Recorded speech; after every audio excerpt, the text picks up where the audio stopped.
Baik, Assalamualaikum warahmatullahi wabarakatuh. Shalom dan Om Swastiastu. Tidak lupa, saya panjatkan puji syukur kehadirat Tuhan Yang Maha Esa, karena berkat rahmat-Nya lah saya dapat menyelesaikan tugas video ini. Tidak lupa juga saya ucapkan terima kasih untuk orang-orang yang telah membantu saya dalam penyelesaian tugas ini. Perkenalkan, nama saya Putu Budi Sriastini, dengan NIM L1A122015. Saya mahasiswi peternakan Universitas Haluoleo. Di sini saya akan membawakan materi tentang jenis dan peranan organ pencernaan pada non-ruminansia. Baik, langsung saja. Di sini adapun pendahuluan dari materi saya yaitu ternak. Ternak merujuk pada hewan-hewan domestik yang berguna untuk berbagai tujuan seperti produksi daging, susu, telur, atau bahan baku lainnya. Selanjutnya di sini ada hewan non-ruminansia atau dikenal juga dengan hewan monogastrik karena lambungnya hanya terdiri atas satu buah lambung atau lambung sederhana.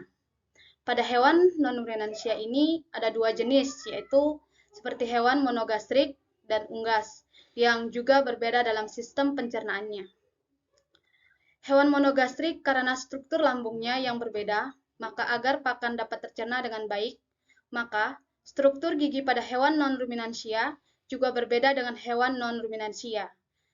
Gigi pada hewan monogastrik lebih banyak berperan dalam pencernaan secara mekanis.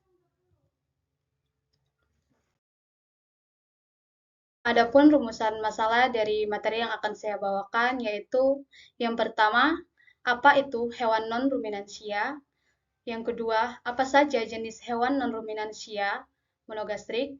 Yang ketiga, apa saja saluran pencernaan pada hewan non-ruminansia? Yang keempat, bagaimana peranan saluran pencernaan pada hewan non-ruminansia?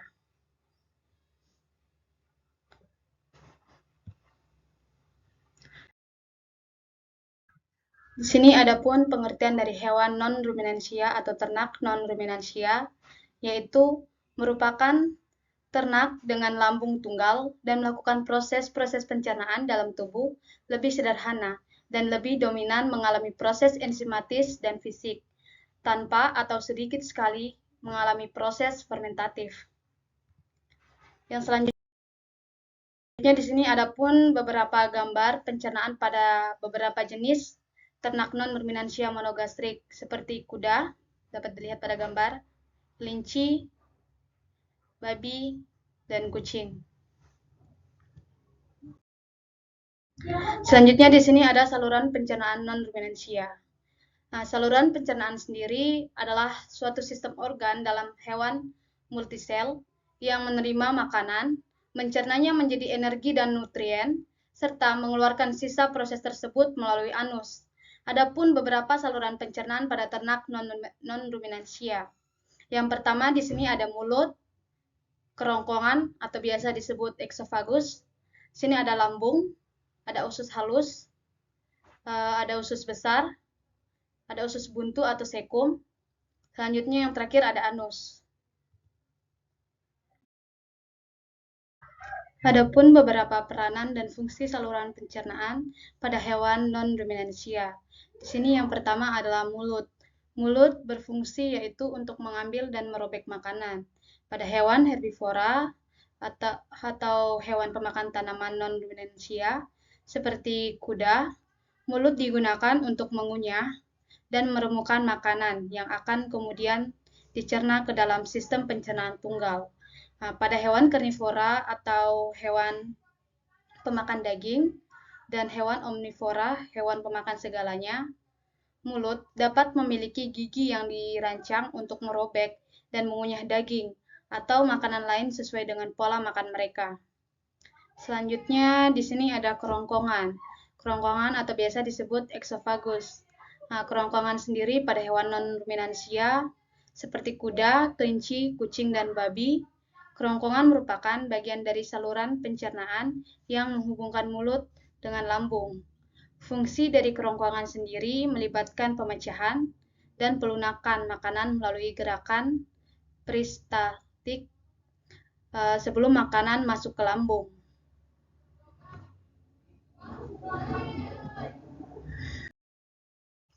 Yang selanjutnya di sini ada lambung, di mana lambung sendiri memiliki fungsi yang melibatkan beberapa tahap. Yang pertama ada pencampuran, pelunakan, dan pemecahan lebih lanjut dari makanan yang telah diolah oleh kerongkongan. Pada hewan non-ruminansia, lambung berperan sebagai tempat terjadinya reaksi kimia dan mekanis pencernaan. Nah, enzim dan asam lambung membantu dalam menguraikan nutrisi dari makanan, seperti protein dan beberapa nutrien lainnya. Yang selanjutnya di sini ada usus halus. Nah, usus halus sendiri adalah bagian dari saluran pencernaan setelah lambung dan sebelum usus besar. Peran utama usus halus melibatkan penyerapan nutrisi dari makanan yang sudah dicerna sebelumnya. Proses ini melibatkan enzim dan beberapa zat pencerna lainnya yang membantu memecah molekul-molekul besar menjadi bentuk yang dapat diserap oleh dinding usus halus dan masuk ke dalam peredaran darah. Yang selanjutnya di sini ada usus besar, di mana usus besar mempunyai peran utama yaitu yang melibatkan penyerapan air dan elektrolit dari sisa-sisa pencernaan yang berasal dari usus halus. Proses ini sendiri membantu mengubah bahan sisa menjadi feses yang lebih padat sebelum dikeluarkan dari tubuh. Yang selanjutnya di sini ada usus buntu atau sekum. Nah, usus buntu sendiri merupakan bagian akhir dari usus besar dan berfungsi sebagai tempat penyimpanan feses sebelum dikeluarkan dari tubuh. Dan dia juga berfungsi dalam membantu pencernaan bahan makanan yang mengandung serat dengan bantuan mikroorganisme. Nah, pada hewan non-ruminansia herbivora itu sendiri memiliki sekum yang lebih besar ukurannya dibandingkan hewan yang karnivora atau omnivora. Karena hewan herbivora sendiri memakan rumput atau hijauan yang memiliki serat kasar lebih tinggi. Yang selanjutnya di sini ada yang terakhir yaitu adalah anus.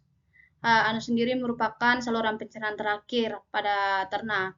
Pada ternak non-ruminansia, anus ini berfungsi sebagai saluran keluarnya sisa-sisa pencernaan yang tidak dicerna oleh tubuh.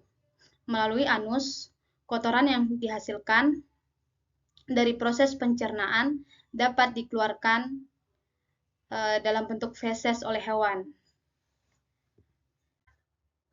Baik, itulah materi yang dapat saya sampaikan. Jika ada kesalahan kata dalam pembawaan materi ini, mohon dimaafkan. Terima kasih. Dan saya akan membawakan satu pantun, yaitu Burung Irian, Burung Raja Wali. Cukup sekian, dan terima kasih. Bye-bye.